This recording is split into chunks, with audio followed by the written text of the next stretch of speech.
आले बड़ बहु शुणिलु काली महालयाटा घर द्वार सब सफा करिचु तो हाँ माँ सबू सफा सुतरा सरी से डला कुला गालीचा छांचुनी डब्बा शिशी गुड़ा भलरे सफा करी धोइचु तो थरे परा कहली सबू सफा सुतरा सरी हे हे कथारा केते थर कहउछ मो सान पुआ बहु को डाकिचु कि नहीं काली महालयाटारे गोटे चुली लागिबो समते मिली मिसी खाइबो आउ कोन से जुग अछि जे कुटुंब सारा सांग होई खाइबे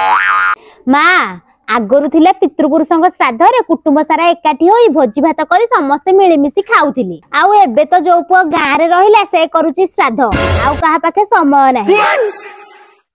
आलो बड़ बहु एमिति कोन कहूचु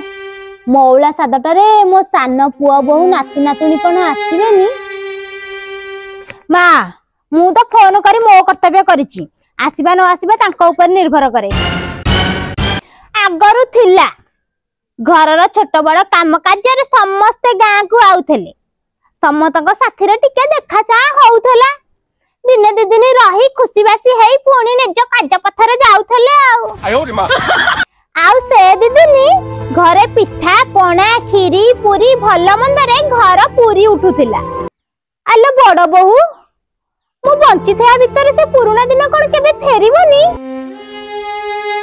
माँ तमे मन दुह करनी बीती जाइतिया समय केबे फेरी आसेनी किंतु ए वर्ष मु चेष्टा करिवि आम परिवार समस्त सदस्य को एकाठी करिया पे